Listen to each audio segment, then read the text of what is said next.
Ladies and gentleman, Bagalkot ಮತ್ತು ದಾವಣಗೆರೆ ಉಪಚುನಾವಣೆಗೆ ಅಖಾಡ ಸಜ್ಜಾಗಿದೆ. ಈ ಅಖಾಡಕ್ಕೆ ಕಾಂಗ್ರೆಸ್ ಹೈಕಮಾಂಡ್ ಇಳಿಸಿರುವಂತಹ ದೊಡ್ಡ ಮಾಸ್ಟರ್ ಮೈಂಡ್ ಲಕ್ಷ್ಮಣ ಸವದಿ. ಹೌದು, ಸ್ಟಾರ್ ಪ್ರಚಾರಕರ ಪಟ್ಟಿಯಲ್ಲಿ ಸವದಿ ಅವರ ಹೆಸರು ಮುಂಚೂಣಿಯಲ್ಲಿದೆ. ಇದು ಕೇವಲ ಪ್ರಚಾರವಲ್ಲ, ಇದು ಕಾಂಗ್ರೆಸ್ನ ದೊಡ್ಡ ಸ್ಟ್ರಾಟಜಿ. ಹಾಗಾದ್ರೆ ಬೈ ಎಲೆಕ್ಷನ್ ನಲ್ಲಿ ಕಾಂಗ್ರೆಸ್ನ ಮಾಸ್ಟರ್ ಪ್ಲಾನ್ ವರ್ಕೌಟ್ ಆಗುತ್ತಾ? ಈ ಬಗ್ಗೆ ಸಂಪೂರ್ಣ ಮಾಹಿತಿಯನ್ನ ನೀಡ್ತೇನೆ. ಎಸ್ ವೀಕ್ಷಕರೇ, ನೆಲ ಜಲ ಭಾಷೆಗಾಗಿ ಪ್ರಾಮಾಣಿಕ ಪತ್ರಿಕೋದ್ಯಮ. ನೀವು ನೋಡ್ತಾ ಇದ್ದೀರಾ ಫೋಕಸ್ ಟಿವಿ. ನಾನು ಪವಿತ್ರ.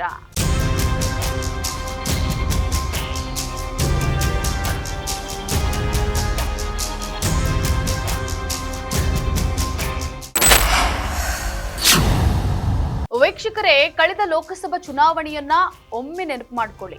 ಬೀದರ್ನಲ್ಲಿ ಸಚಿವ ಈಶ್ವರ್ ಖಂಡ್ರೆ ಅವರ ಪುತ್ರ ಸಾಗರ್ ಖಂಡ್ರೆ ಸ್ಪರ್ಧಿಸಿದಾಗ ಅಲ್ಲಿ ಲಿಂಗಾಯತ ಮತಗಳನ್ನ ಕ್ರೋಢೀಕರಿಸುವಂತಹ ಜವಾಬ್ದಾರಿ ಹೊತ್ತಿದ್ದು ಇದೇ ಲಕ್ಷ್ಮಣ ಸವದಿ. ಸವದಿ ಅವರ ಎಂಟ್ರಿ ಅಲ್ಲಿನ ರಾಜಕೀಯ ಲೆಕ್ಕಾಚಾರವನ್ನೇ ಬದಲಿಸಿತ್ತು. ಈಗ ಅದೇ ರೀತಿ ಮ್ಯಾಜಿಕ್ ಮಾಡುವುದಕ್ಕೆ ಬಾಗಲಕೋಟೆ ಮತ್ತು ದಾವಣಗೆರೆಯಲ್ಲಿ ಸ್ಟಾರ್ ಪ್ರಚಾರಕ ಲಕ್ಷ್ಮಣ ಸವದಿ ಮುಂದಾಗಿದ್ದಾರೆ. ವೀಕ್ಷಕರೇ, ಲಕ್ಷ್ಮಣ ಸವದಿ ಅವರಿಗೆ ಉತ್ತರ ಕರ್ನಾಟಕದಲ್ಲಿ ಲಿಂಗಾಯತ ಸಮುದಾಯದವರ ಮೇಲೆ ಹಿಡಿತವಿರುವಂತಹ ಬಿಜೆಪಿಯ ಭದ್ರಕೋಟೆಯನ್ನ ಭೇದಿಸೋದು ಹೇಗೆ ಅನ್ನೋದು ಚೆನ್ನಾಗಿ ತಿಳಿದಿದೆ. ಬಿಜೆಪಿಯ ಒಳಗಿನ ಅಸಮಾಧಾನವನ್ನ ಕಾಂಗ್ರೆಸ್ ಪರ ತಿರುಗಿಸುವಂತ ಕಲೆ ಇವರಿಗೆ ಜನ್ಮದತ್ತವಾಗಿಯೇ ಬಂದಿದೆ.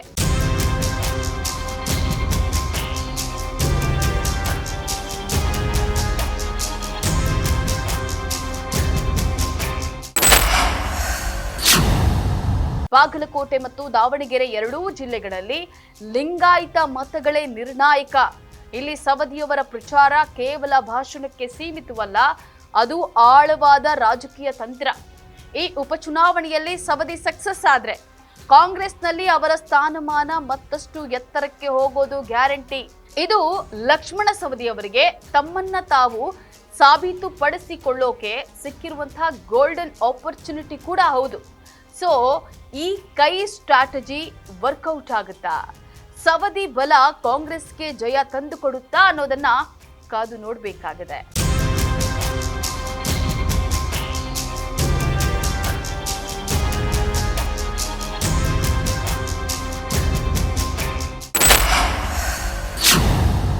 ಇದಾಗಿತ್ತು ಈ ಕ್ಷಣದ ಸುದ್ದಿ. ನೆಲ ಜಲ ಭಾಷೆಗಾಗಿ ನೋಡ್ತಾ ಇರಿ ಫೋಕಸ್ ಟಿವಿ.